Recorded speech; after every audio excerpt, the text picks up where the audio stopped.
Hey everyone, Anthony Fantano here, internet's busiest music nerd. I hope you're doing well. Yep, Beef Watch 2024. It's a thing that is still ongoing. It's reached a very interesting place and peak as of right now with the release of Drake's latest contribution to the back and forth. That would be the Heart Part 6, which, as I've already said before on live, title-wise is just a genius move on his part to sort of troll Kendrick in that way and down the road potentially deprive him of the ability of writing a song with the same title, which he will most likely put out his own Heart Part 6 at some point. But now whenever he does eventually drop it, it's not going to be able to hit the streets, as it were, without giving us a reminder of this situation, this moment in time right here. What I want to do with this video is not necessarily tell you guys who I think is winning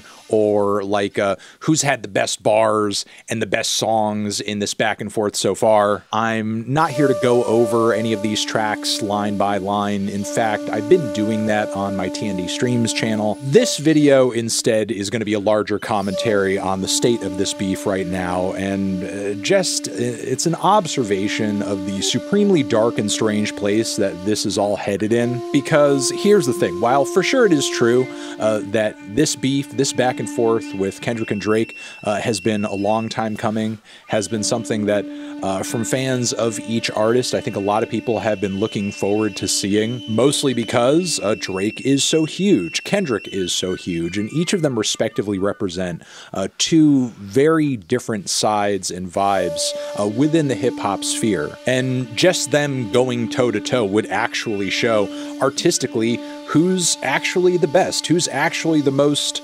relevant, who's actually the king of hip-hop right now in this day and age, to put it bluntly. And it seemed like at first that's the direction things we're gonna go in, you know, with Kendrick asserting on Like That, with Metro Boomin and Future, that he's the best, there's no big three, it's just big him, and then Cole getting involved and dipping out, and Drake firing back after that with push-ups. I mean, for sure at some point this beef was going to get personal. And some ugly things about Drake that have been shared and rumored in the music industry for a long time would probably come up. Kendrick usually leads a pretty private lifestyle, but that doesn't mean that there aren't skeletons in his closet. We could be potentially learning new stuff about him as a result of all of this. Even though that kind of stuff getting dragged out was most likely inevitable, because that's the kind of stuff that tends to get dragged out in beefs, I still assumed on some level, like, ultimately what this was going to come down to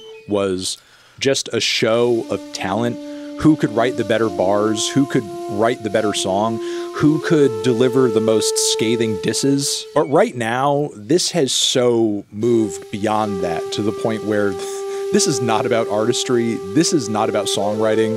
This is not about who's more barred up at all. What Kendrick and Drake are currently engrossed in is this vicious and relentless smear campaign against each other, this mutual destruction of each other's reputations. And as a result, accusations are flying by at 1,000,000 miles an hour in both directions, and we have little to no confirmation on whether or not the vast majority of any of it is even real. For the fans, just like the artists, it's not even coming down to whether or not one artist is making better songs than the other. It's about whether or not one is slandering the other in a more superior fashion, and whose accusations are sticking and landing harder. And people seem to be aligning themselves based on their preconceived notions of the other person and buying into certain narratives more easily based on whether or not they tend to like the guy on one side or the guy on the other side. I mean, let's start with Kendrick here, since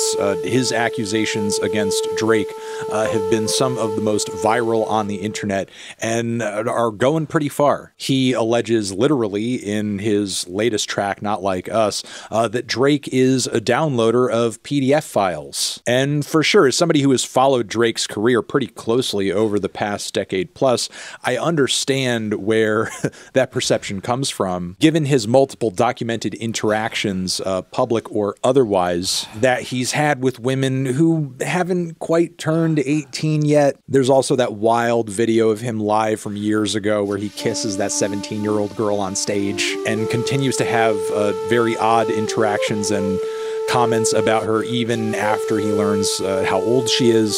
So again, I understand why these suspicious looks would be thrown Drake's way vis-a-vis this, but as of right now, there are no confirmed cases of Drake doing anything along the lines of being an actual PDF file guy. On Not Like Us, Kendrick also names members of Drake's team and accuses them of similar things too, also throwing hardcore drugs into the mix as well. Even with these songs going as viral as they have, we still have no true confirmation that any of this is in fact true, and you have to wonder, does Kendrick actually have the receipts to back anything he's saying up, or is he just kind of going off of rumors? There is, of course, also the allegation, which we will get into in a little bit, that Drake has another child that he's not only just hiding from the public, but apparently like not involved in the life of, an 11-year-old girl. And while I have seen some various commentators on the internet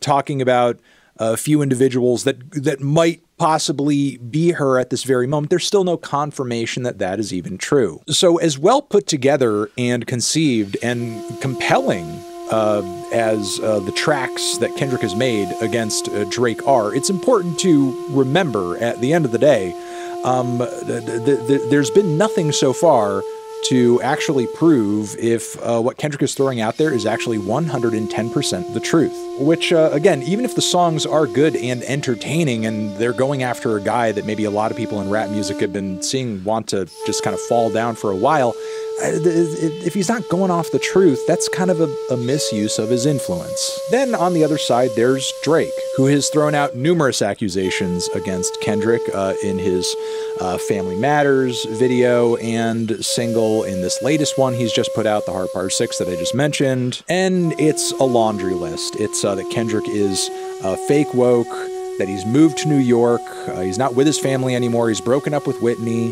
One of the kids that she's had is actually that of his creative partner and manager, Dave Free. And on top of it, Kendrick was physically abusive to his partner, Whitney, at one point. And as damning and as scathing and potentially career-ending as a lot of these accusations are, these are yet to be fully confirmed too. Especially as Drake makes the claim that, oh yeah, we leaked the information to you and you ran with it and now you're embarrassed. Which, like, in my mind, no goddamn way that's true. If it was my prerogative to trick someone into saying something false about me through another channel or whatever, you would be damn well sure that I would have whatever phone calls or DMs over which that happened recorded, screenshotted, and then ready the moment that that person lied about me to share to the world. Like, there's only one way in which that trap, that dupe actually works.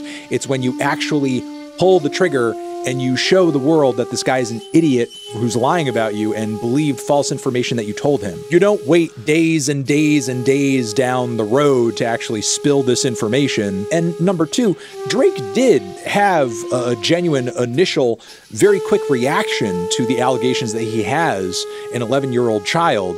And that was in this random Instagram story where he was like, oh, no, I don't have a kid. No worry, tell me about this kid that I have. I don't even know. Like, again, obviously, he was paying attention to the whole thing go down. If he actually had that information, or if that was his strategy all along, wouldn't that be when you announce to the world, aha, I tricked you? So I think he's just saying it now on this track to fucking cope. But that doesn't mean that maybe other stuff that he's saying couldn't be real. And that doesn't necessarily mean that everything Kendrick is saying is the truth either, because at the end of the day, with Kendrick's lyrical ability, his mastery of songwriting that Drake just doesn't have on the same level, Kendrick could just be a better liar than Drake is. I mean, that's the thing. Drake could just be really shitty at lying, because I don't think he's as conniving as he thinks he is, or maybe some people thinks he is. How was this man baited into leaking his own DMs with a cookie recipe? It's beyond me, but it happened. And if Drake did actually leak this information to Kendrick and that was his plan, I guess it would be, you know, very Drakesian of him to do that and not actually record any of the proof that you tricked him. There's also been a viral tweet that people have been going crazy about from Whitney's brother, her own brother, supporting Kendrick in the midst of this beef. And I can't imagine that if my sister, per se, were getting attacked violently by the father of her children, who was involved in a rap beef, that I would be coming out publicly to support him in that beef after what he allegedly did to my sister. As I get to the close of this video, I would like to mention that there are some signs around and out there that maybe this whole thing is drawing to a close. We recently had TDE Punch hopping on Twitter to say what just happened was a good battle, which I feel like is something you could only say if you have knowledge that the whole thing is done at this point. And then there's also Drake with his most recent response. The more I digest it, the more it's pretty clear that he's really playing defense on this track, and that's pretty much it. His delivery isn't that fiery or intense across the track either, not like in the way that it was during the first section of Family Matters. And toward the very last moments of the track, he's just really kind of talking his way through it, and it kind of sounds like he's ready to be just checked out totally and done with this thing. So Drake may in fact not even have the will or the desire to engage with this any further, even if Kendrick drops 4, 5, 6 more tracks. And secondly, as much as the internet has changed rap beef and the public's perception of it over the years, I think one thing still holds true, and that's the main goal of the whole thing, for there to just be a winner. And if Drake concedes by essentially ignoring Kendrick past this point, he's taken the L. And the more this thing focused down on Kendrick and simply Kendrick, the less Drake seemed to care. Maybe due to the big body blows his reputation was taking over and over and over throughout this thing. And also maybe because doing this sort of thing mano a mano, direct, with no subliminals to save him or give him the benefit of the doubt, this is a position that Drake is just not comfortable in. In his music, typically when it comes to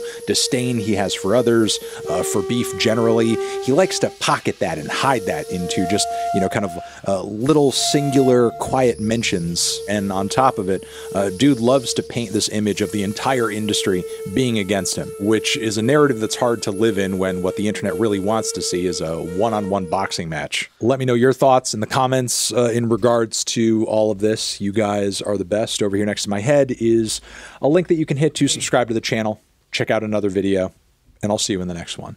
Anthony Fantano, Drake, Kendrick, forever. Love you, Dad. Champion.